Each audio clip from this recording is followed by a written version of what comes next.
ఏమండి చెప్పుకుంటూ వెళ్తారు. సో మనం అర్జెంట్గా బ్రేక్ చేయాలి. ఈయన నిరాహార దీక్ష చేశాడు. ఇంత పెద్ద జార్డ్ జ్యూస్ తాగాడు ఆయన. ఇక్కడ చిన్న గ్లాస్ నిమ్మరసం నుంచి ఎంత జార్డ్ జ్యూస్.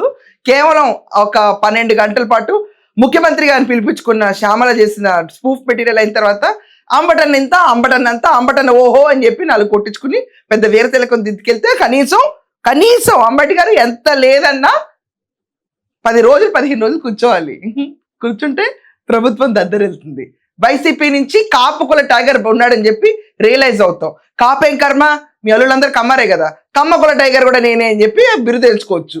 అవేం లేకుండా కేవలం 12 గంటల్లో గాంధీ విధేయంగా చేసుకుంటే ఇంత నిమ్మరసం తాగి రాకుండా ఇంత జ్యూస్ డబ్బా ఎందుకు? పోనీ అది గడగడగడగడ తాగేసి ఇంటికి వెళ్ళిపోయిన తర్వాత నేను లెటర్ ఇచ్చాను, ఆ లెటర్ యాక్సెప్ట్ చేశారో లేదో, పర్మిషన్ ఇచ్చారో లేదో నాకు తెలియదు, కానీ అది కూడా చూసుకోరండి.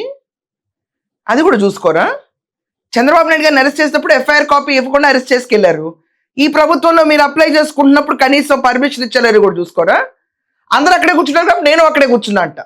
అయినా ఆయన కూర్చున్న పెద్ద న్యూసెన్స్ ఏం లేదులేండి. ఎందుకంటే ఫ్రాంక్లీ స్పీకింగ్ అక్కడ స్టేజ్ మీద ఉన్న 10 మంది తప్ప ఎవరో రాలా దీనికి సపోర్ట్. అసలు జగన్మోహన్ రెడ్డి నికార్సైన నాయకుడు అంటే ఇతను దీక్షకి వెళ్ళాలి.